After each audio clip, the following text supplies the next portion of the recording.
Welcome back to Magnum academy. നമ്മൾ ഇന്ന് 22ാമത്തെ ചാപ്റ്ററാണ് നോക്കാൻ പോകുന്നത്. റീഡിംഗ് വിത്ത് അണ്ടർസ്റ്റാൻഡിങ് സെക്ഷനിലെ സെക്കൻഡ് സെക്ഷനാണിത്. സോ നമുക്ക് തുടങ്ങാം. All vertebrate or back boned animal life in the world is divided into 2 classes. അതായത് ഈ വേർട്ടിബ്രേറ്റ് അല്ലെങ്കിൽ ബാക്ക് ബോൺഡ് ആനിമൽസ് എന്ന് പറഞ്ഞു കഴിഞ്ഞാൽ നട്ടലുള്ള മൃഗങ്ങൾ അല്ലെങ്കിൽ നട്ടലുള്ള ജന്തുക്കളിനെയാണ് വേർട്ടിബ്രേറ്റ് എന്ന് പറയാം. അപ്പോൾ ഈ നട്ടലുള്ള മൃഗങ്ങൾ രണ്ടായിട്ട് തിരിച്ചിട്ടുണ്ട്. അവരാണ് warm blooded animals and cold blooded animals. Warm blooded animals എന്ന് പറഞ്ഞു കഴിഞ്ഞാൽ അവർ ഈ ബ്ലഡിൻ്റെ ടെമ്പറേച്ചർ ഇങ്ങനെ പുറത്തെ ടെമ്പറേച്ചറായിട്ട് മാറില്ല. അതായത് മനുഷ്യന്മാരെ ടെമ്പറേച്ചർ എടുക്കുകയാണെന്ന് വിചാരിക്കും.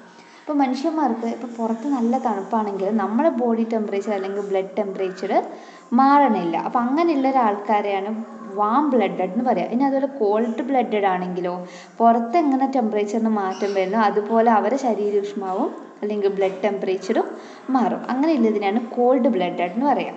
അപ്പം വേർട്ടിബ്രേറ്റ്സിനെ രണ്ടായിട്ട്, അതായത് ഈ നട്ടലുള്ള ജന്തുക്കളെ രണ്ടായിട്ട് വേർതിരിച്ചിട്ടുണ്ട്. ഒന്ന് വാം ബ്ലഡഡും ഒന്ന് called ബ്ലഡഡും. The former group includes those whose blood keep a constant temperature. Formal group ഇവിടെ പറയുന്നത് ഏതാണ്? Warm blooded. അപ്പോൾ ഈ വാം ബ്ലഡിൻ്റെ കോൺസ്റ്റൻറ്റ് ടെമ്പറേച്ചർ ഇങ്ങനെ കോൺസ്റ്റൻ്റ് ആയിരിക്കും, അതായത് ഇങ്ങനെ മാറില്ല. ചെറിയൊരു മാറ്റം മാത്രമേ affected by the temperature of the surround. നമ്മൾ ചുറ്റുമുള്ള ടെമ്പറേച്ചറിൽ വെച്ച് നോക്കുമ്പോൾ ചെറിയൊരു മാറ്റം മാത്രമേ അതിൽ കാണാനുണ്ടാവില്ല, അതായത് വലിയ മാറ്റമൊന്നും ഉണ്ടാവില്ല. ദ ലാറ്റർ ഏതാണ്? Cold blooded. അപ്പോൾ latter group includes fishes, frogs and reptiles. അതായത് ഇഴജന്തുക്കളും ഫിഷസും മത്സ്യങ്ങളും തവളകളും അങ്ങനത്തെയുള്ള ഗ്രൂപ്പാണ് കോൾഡ് ബ്ലഡഡ് ഗ്രൂപ്പിൽ വരുന്നത്. ഇവരെന്ന് പറഞ്ഞു കഴിഞ്ഞാൽ നമ്മളെ ചുറ്റുമുള്ള ടെമ്പറേച്ചർ എന്താണോ അതനുസരിച്ച് ഇവരെ ബോഡി ടെമ്പറേച്ചർ, ബ്ലഡിൻ്റെ ടെമ്പറേച്ചർ ഒക്കെ മാറിക്കൊണ്ടേയിരിക്കും. The warm blooded animals are further subdivided into mammals and birds. അപ്പം ഈ വേർട്ടിബ്രേറ്റ്സിനെ, അതായത് നട്ടെല്ലുള്ള ജന്തുക്കളെ രണ്ടായി തിരിച്ചു എന്ന് പറഞ്ഞു, വാം ബ്ലഡഡും കോൾഡ് ബ്ലഡഡും. ഇതിലെ വാം ബ്ലഡഡിനെ വീണ്ടും വേർതിരിച്ചിട്ടുണ്ട്. അതാണ് മാമൽസും ബേർഡ്സും.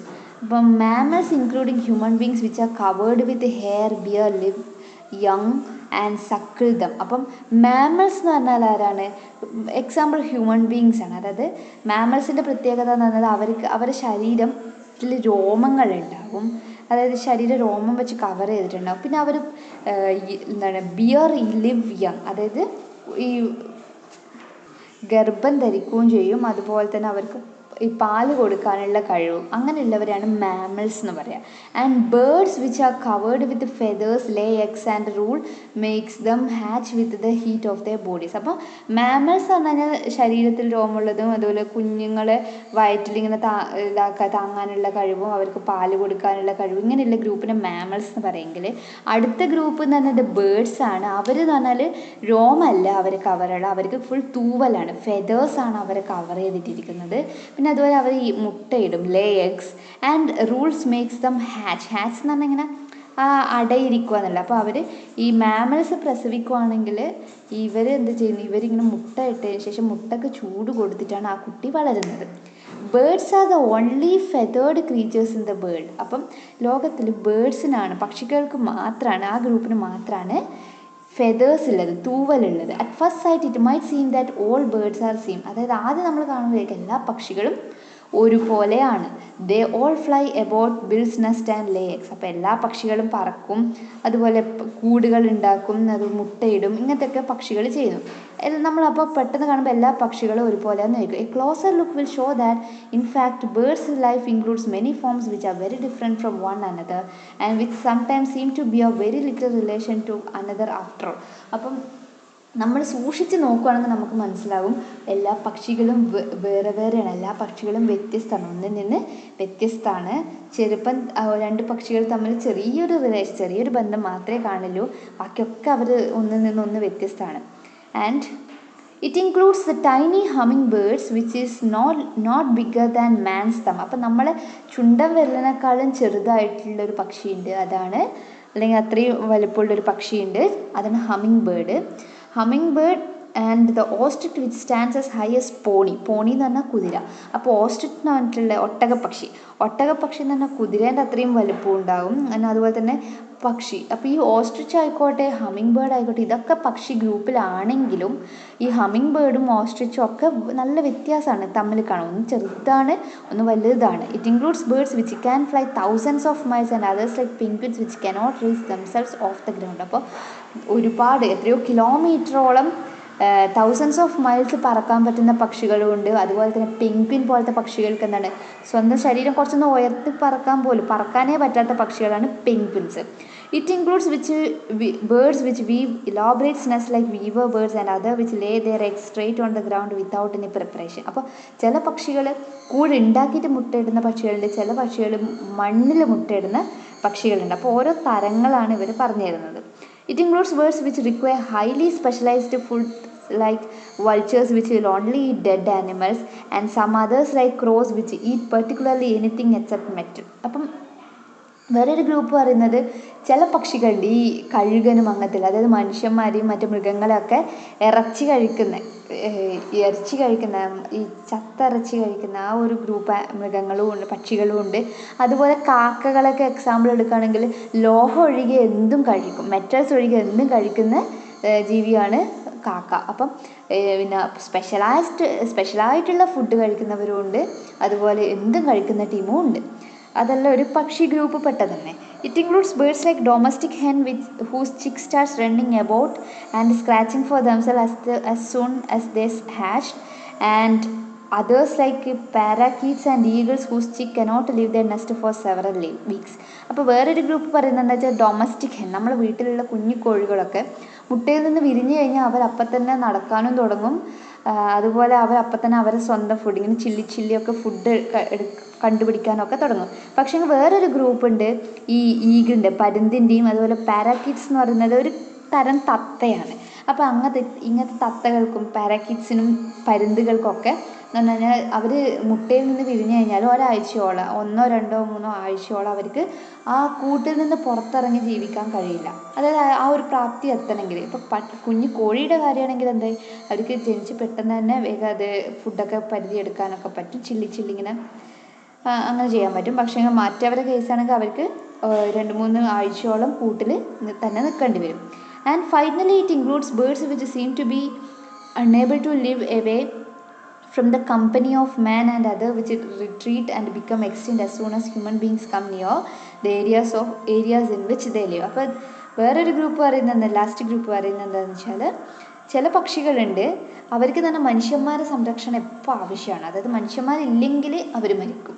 പക്ഷെ ചില പക്ഷികളുണ്ട് മനുഷ്യന്മാർ അവരുടെ അടുത്തേക്ക് അവർ ജീവിക്കുന്ന ആ സ്ഥലത്തേക്ക് വന്നു എന്ന് പറഞ്ഞു കഴിഞ്ഞാൽ അവർ അപ്പം തന്നെ മരണപ്പെടുന്ന, ചില മരിച്ചു പോകുന്ന അല്ലെങ്കിൽ കാണാണ്ടാവുന്ന ആ ഒരു കൈൻഡ് ഓഫ് പക്ഷികളുണ്ട്. അപ്പോൾ കുറേ തരം പക്ഷികളൊക്കെ കാണാൻ ഒരുപോലെയാണെങ്കിലും കുറേ തരം പക്ഷികളുണ്ടെന്നാണ് ഇപ്പോൾ പറയുന്നത്. അപ്പോൾ ഈ പാസേജ് പറഞ്ഞിരിക്കുന്നത് വേർട്ടിബ്രേറ്റ്സ്, അതായത് നട്ടലുള്ള മൃഗങ്ങളെ രണ്ടായിട്ട് വേർതിരിച്ചിട്ടുണ്ട്. അതാണ് ഒന്ന് കോൾഡ് ബ്ലഡഡും ഒന്ന് വാം ബ്ലഡഡും. ഈ വാം ബ്ലഡഡിനെ രണ്ടായിട്ട് തിരിച്ചിട്ടുണ്ട്. അത് മാമൽസും ബേർഡ്സും. മാമൽസ് എന്ന് പറഞ്ഞാൽ ശരീരത്തിലൊക്കെ രോമങ്ങളുണ്ട്, അവർക്ക് കുട്ടികളെ ഗർഭപാത്രത്തിൽ താങ്ങാൻ പറ്റും, പിന്നെ അതുപോലെ അവർ പാല് കൊടുക്കാനുള്ള കഴിവുണ്ട്. നേരെ മറിച്ച് പക്ഷികളാണെങ്കിൽ അവർ മുട്ടയിടുന്നു, പിന്നെ അവർ കവർ ചെയ്തിരിക്കുന്നത് ഫെദേഴ്സ്, തൂവൽ കൊണ്ടാണ്. പിന്നെ അതുപോലെ അവർക്ക് ഹാച്ച് ചെയ്യാനുള്ള, അതായത് അടയിരിക്കാനുള്ള കഴിവുണ്ട്. ഓക്കെ, ഇതാണ് ഈ പാസേജ്. So thank you. ഇനി നമുക്ക് ഇൻഡെക്സ് ക്വസ്റ്റ്യൻ നോക്കാം. 22.2 ഇൻഡെക്സ് ക്വസ്റ്റ്യൻ. ഒന്നാമത്തെ question, vertebrate animals are those dash. അപ്പോൾ 3 ഓപ്ഷൻ തന്നിട്ട് have warm blooded, have a backbone, walks on 2 legs. അപ്പോൾ എൻ്റെ ആൻസർ ബി ആണ്, ഹാവ് എ ബാക്ക് ബോൺ, നട്ടലുള്ള ഇതിന്. ഇനി രണ്ടാമത്തെ question, fishes, frogs and reptiles are those creatures option A which have no blood, the temperature of whose blood change with that of outside atmosphere, temperature whose blood remains the same at all time.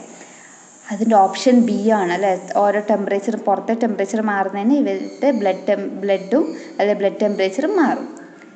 ഇനി mammals have dash. Mammals have feathers, hair on their bodies, scales. അപ്പോൾ mammals have hair on their bodies ആണ്, B ആണ് answer. ഇനി അടുത്തത് birds can dash.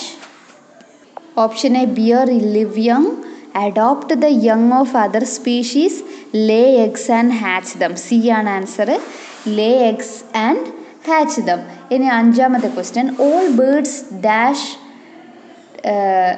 birds lay eggs, fly, build nest. എന്താണ് അതിൻ്റെ answer? all birds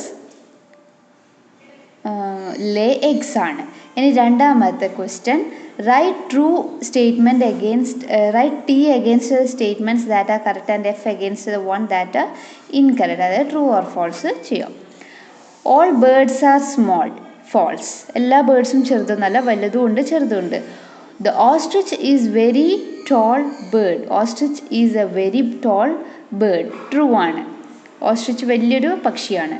vultures eat everything. vultures എന്ന് പറയുന്നത് കഴുകനും അതൊക്കെ എല്ലാം കഴിക്കുമോ? ഇല്ല. കാക്ക, അതിനെയാണ് ഇവിടെ എക്സാമ്പിൾ പറഞ്ഞത്. vultures എന്ന് പറയുന്നത് ഇങ്ങനെ ഡെഡ് ആനിമൽസ്, അങ്ങനത്തെ മരിച്ച ചത്ത ജന്തുക്കളെ മാത്രമേ vultures കഴിക്കൂ. അപ്പോൾ അത് ഫോൾസ് ആണ്. ഇനി D, all birds build nest. ഇല്ല, എല്ലാ പക്ഷികളൊന്നും നെസ്റ്റ് കൂട് ഉണ്ടാക്കുന്നില്ല. ഇനി E, some birds build very complicated nest. അത് ട്രൂ ആണ്, ശരിയാണ്. ഇനി അടുത്തത് all birds can fly. അത് ഫോൾസ് ആണ്, കാരണം പെൻഗ്വിനൊന്നും ഫ്ലൈ ചെയ്യാൻ പറ്റില്ല, നമ്മൾ എക്സാമ്പിൾ പറഞ്ഞിട്ടുണ്ട്. ഇനി all birds like to live with human beings. False ആണ്. ചില പക്ഷികൾ ഹ്യൂമൻ ബീങ്സിൻ്റെ സാന്നിധ്യം മനുഷ്യന്മാരുടെ സാന്നിധ്യം കണ്ടു കഴിഞ്ഞാൽ അപ്പം തന്നെ ചത്തുപോകുന്നതൊക്കെ ഉണ്ട്. ഇനി അടുത്തത് birds are warm blooded. True ആണ് അല്ലേ, ബേർഡ്സ് വാം ബ്ലഡഡ് ആണ്. ഇനി അടുത്തത് മൂന്നാമത്തെ question, the antonyms, the word with opposite meaning of the following words are given in the box below. Write them together. അപ്പം ഇപ്പറൊരു വേർഡ് തന്നിട്ട് ഇപ്പറ കുറച്ച് വേർഡ്സ് തന്നിട്ടുണ്ട്, അതിൻ്റെ ഓപ്പോസിറ്റ് വേർഡ്സ്, ആൻറ്റണിംസ് എന്ന് പറഞ്ഞാൽ ഓപ്പോസിറ്റ് വേർഡ്സ് ആണ് ഇപ്പുറം തന്നിട്ടുണ്ട്. അത് നമ്മളതിന് കണക്കായിട്ട് മാച്ച് ചെയ്തോളാം. അപ്പം നോക്കിക്കോളൂ. ഒന്നാമത്തെ വേർട്ടിബ്രേറ്റ്. വേർട്ടിബ്രേറ്റിൻ്റെ ഓപ്പോസിറ്റ് എന്ന് പറഞ്ഞത് ഇൻവേർട്ടിബ്രേറ്റ് ആണ്. ഇനി വാം എന്നുള്ളതിൻ്റെ കോൾഡ് ആണ്, ഫോർമർ എന്നുള്ളത് ലാറ്റർ ആണ്, അഫക്റ്റഡ് എന്നുള്ളത് അൺഅഫക്റ്റഡ് ആണ്, ലൈവ് എന്നുള്ളത് ഡെഡ് ആണ്, ഹൈ എന്നുള്ളത് ലോ ആണ്, ഇലോബറേറ്റ് എന്നുള്ളത് സിമ്പിൾ ആണ്, ഡൊമസ്റ്റിക് എന്നുള്ളത് വൈൽഡ് ആണ്, അണേബിൾ, ഏബിൾ, റിട്രീറ്റ്, അഡ്വാൻസ്. ഒന്നും കൂടി പറയാം. Vertebrate, invertebrate, warm, cold, former, later, affected, unaffected, live, dead, high, low, elaborate, simple, domestic, wild, unable, able, retreat, advance. So ഈ ചാപ്റ്റർ കഴിഞ്ഞു. So thank you.